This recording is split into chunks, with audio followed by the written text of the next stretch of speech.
श्रीराम समर्थ. सुप्रभातम.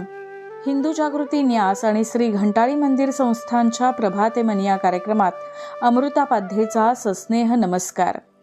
श्री ब्रह्मचैतन्य महाराज गोंदवलेकर प्रवचने 27 नोव्हेंबर.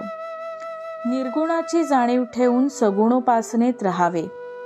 समजा आपल्याला एका गावाला जायचे आहे. त्या गावाला जाणारी आगगाडी धरून आपण तिची संगती करतो. आपले गाव आले की आपण गाडी सोडतो. हे जसे खरे त्याचप्रमाणे निर्गुण हे आपले साध्य असले तरी आज आपल्याला सगुणच खरे मानून त्याची संगती केली पाहिजे.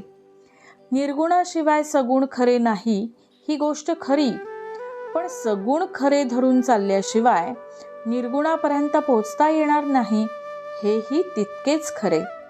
सगुणोपासनेत स्वतःचा विसर पडला की एकीकडे मी नाहीसा होतो आणि दुसरीकडे देव नाहीसा होतो आणि शेवटी परमात्मा शिल्लक उरतो.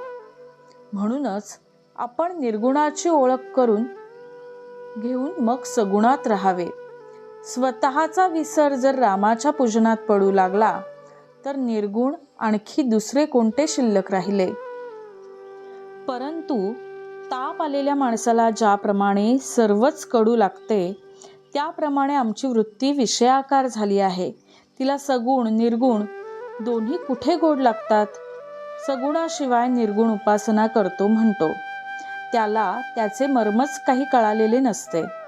वस्तुतः तो सगुण उपासनाच करत असतो, पण त्याचे त्यालाच काही कळत नाही. स्थलात आणि कालात जे देवाला आणतात त्यांनी त्याला सगुणात नाही आणले या म्हणण्याला काय अर्थ आहे. परमार्थाविषयी आपल्या काही विचित्र कल्पना असतात.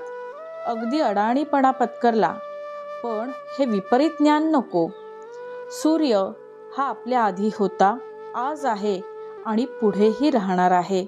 सूर्य हा नेहमीचाच असल्यामुळे त्याचे अस्तित्व आपल्या ध्यानात येत नाही. त्याच्याकडे आपण दुर्लक्ष करतो.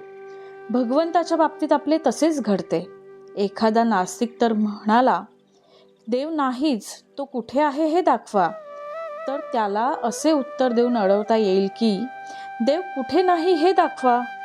पण हा उत्तम मार्ग नव्हे.